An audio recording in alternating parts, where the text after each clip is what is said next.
Hello everyone, welcome to bright IQ. तो जैसा कि आप सभी को पता है कि हम लोग आरबी एनटीपीसी में और ग्रुप डी के प्रीवियस ईयर्स के जीके जीएस के क्वेश्चन को सॉल्व कर रहे थे। पार्ट 1 का लिंक जो है वो डिस्क्रिप्शन बॉक्स में दिया हुआ है। ये आपका पार्ट 2 है। तो चलिए हम लोग बिना लेट के आते हैं नेक्स्ट क्वेश्चन पे, जो है आपका जोनपा लेक्सो is a welcome dance of. जोनपा लेक्सो जो है वो डैश का एक स्वागत नृत्य है। बताइए कहाँ का एक स्वागत नृत्य है? तो जी हाँ, ये आपका भूटान का जो है ना एक स्वागत नृत्य है ना।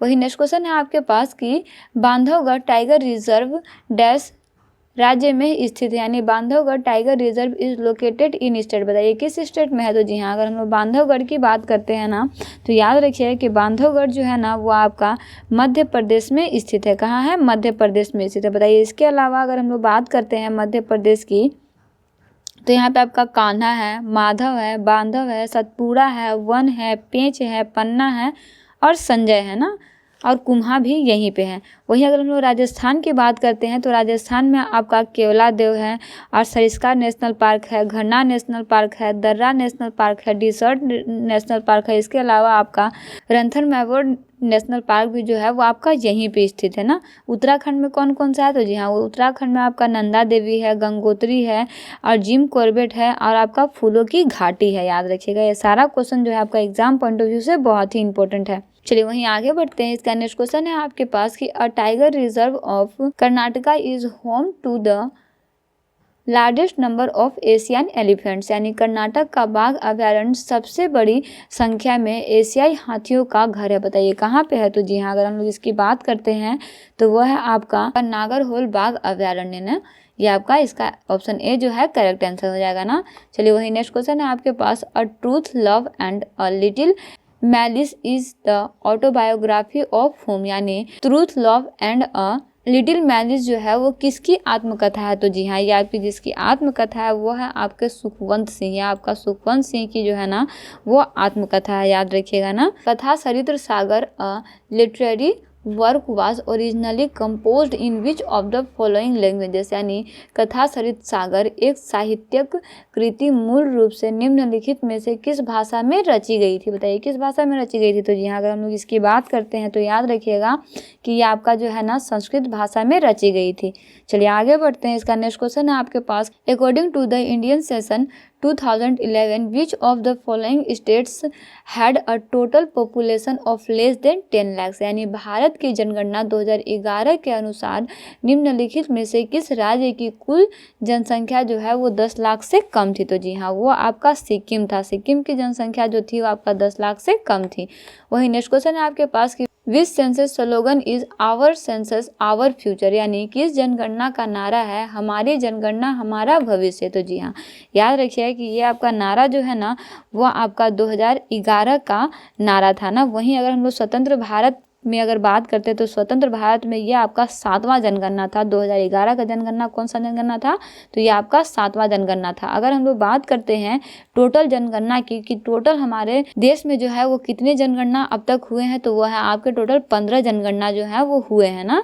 चलिए आगे बढ़ते हैं। इसका नेक्स्ट क्वेश्चन है आपके पास कि in which of the following years was the famous musician Bhupen Hazarika awarded the Bharat Ratna, यानी प्रसिद्ध संगीतकार भूपेन हजारिका को निम्नलिखित में से किस वर्ष भारत रत्न से सम्मानित किया गया था? तो जी हाँ, अगर हम लोग भारत रत्न से सम्मानित होने की बात करते हैं तो वो समय था आपका 2019 में जो है इन्हें भारत रत्न से सम्मानित किया गया। याद रखिएगा, तो भारत रत्न की स्थापना जो है वो आपका 1954 को हुई थी और ये हर साल 26 जनवरी को राष्ट्रपति के द्वारा दिया जाता है ना। चलिए आगे बढ़ते हैं। इसका नेक्स्ट क्वेश्चन है आपके पास कि in which of the following states of India the harvest festival Onam is mainly celebrated, यानी भारत के निम्नलिखित में से किस राज्य में फसल उत्सव ओनम मुख्य रूप से मनाया जाता है? बताइए, क्वेश्चन आपका बहुत इंपॉर्टेंट है। तो जी हाँ, अगर हम लोग ओनम की बात करते हैं तो ओनम जो है ना वो आपका केरला में मनाया जाता है ना। चलिए आगे बढ़ते हैं। इसका नेक्स्ट क्वेश्चन है आपके पास कि Ambubachi fair is celebrated in which of the following state, यानी अम्बुबाची मेला जो है वो निम्नलिखित में से किस राज्य में मनाया जाता है? तो जी हाँ, ये आपका अम्बुबाची जो है वो आपका आसाम में मनाया जाता है। याद रखिएगा ना, आसाम में कहाँ पे? तो ये आपका माँ कामाख्या के मंदिर के पास एक आपका नीलांचल पर्वत है, वहीं पे जो है ये आपका मेला मनाया जाता है ना। चलिए आगे बढ़ते हैं। नेक्स्ट क्वेश्चन है आपके पास Goga Navami which is dedicated to the serpent god Goga ji is mainly celebrated in the Indian states, यानी गोगा नवमी जो है वो गोगा देवता गोगा जी को समर्पित है। मुख्य रूप से भारत के डैश राज्य में मनाए जाते हैं। बताइए किस राज्य में मनाए जाते हैं? तो जी हाँ, अगर हम लोग भारत के राज्य की बात करते हैं तो ये भारत के आपके राजस्थान राज्य में जो है वो मनाई जाती है ना। ऑप्शन सी इसका करेक्ट आंसर हो जाएगा। नेक्स्ट है आपके पास कि निम्नलिखित में से कौन सा विकल्प जो है वो सही ढंग से सुमेलित है? तो जी हाँ, अगर हम लोग सही ढंग से सुमेलित की बात करते हैं तो आ जाइए नीचे सुल्तान खां। सुल्तान खां का जो संबंध जो है ना वो आपका सारंगी से है। वहीं अगर हम लोग यहाँ पे देखते हैं बिस्मिल्ला खां का, तो बिस्मिल्ला खां का संबंध जो है वो आपका शहनाई से है। जाकिर हुसैन का संबंध जो है वो आपका तबला से है। और हरिप्रसाद चौरसिया का संबंध जो है वो आपका बांसुरी से है। यानी ऑप्शन डी जो है इसका एक करेक्ट आंसर हो जाएगा ना। क्वेश्चन है आपके पास कि which of the following is not a stringed instrument, यानी निम्न में से कौन सा जो है वो तार वाला एक यंत्र नहीं है। देखिए अगर हम लोग तार वाला यंत्र की बात करते हैं तो देखिए अगर यहाँ पे देखिए गिटार में भी तार होता है, सारंगी में भी होता है, वायलिन में भी होता है, किसमें नहीं होता? बांसुरी में तार नहीं होता है ना, ये आपका लकड़ी का बना होता है।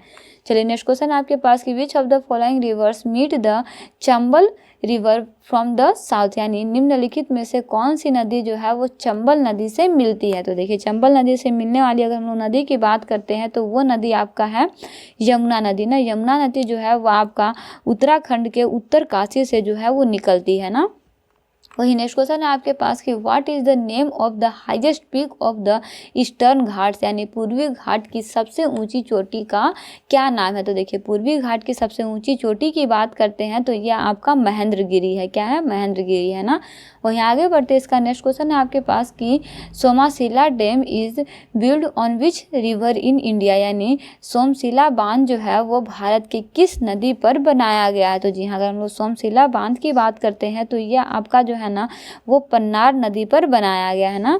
चलिए आगे बढ़ते हैं। इसका नेक्स्ट क्वेश्चन है आपके पास कि which of the following articles prohibits human trafficking and forced labour, यानी निम्नलिखित में से कौन सा अनुच्छेद मानव तस्करी और जबरन श्रम पर प्रतिबंध लगाता है? तो जी हाँ, अगर हम लोग इसकी बात करते हैं तो ये है आपका अनुच्छेद 23। अनुच्छेद 23 जो है वो आपका मानव तस्करी और जबरन श्रम पर जो है वो प्रतिबंध लगाती है ना।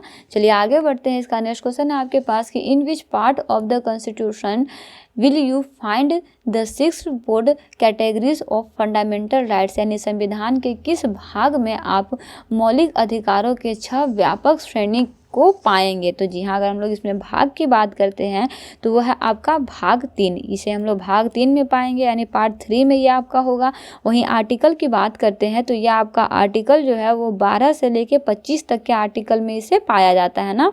तो बेसिकली इस तरह से हम लोग आज की वीडियो में आरआरबी एनटीपीसी और ग्रुप डी के कुल प्रीवियस ईयर के क्वेश्चन को सॉल्व कर चुके हैं। ये सारा क्वेश्चन जो है आपका एग्जाम पॉइंट ऑफ व्यू से बहुत ही इंपॉर्टेंट है। सारे का लिंक जो है PDF का लिंक वो आपको टेलीग्राम चैनल पर मिल जाएगा। टेलीग्राम चैनल का लिंक जो है वो डिस्क्रिप्शन बॉक्स में दिया हुआ है।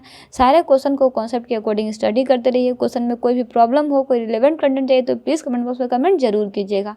मिलते हैं नेक्स्ट वीडियो में एक इंपॉर्टेंट पार्ट, एक इंपॉर्टेंट टॉपिक के साथ। Thanks for watching. Like and subscribe bright IQ।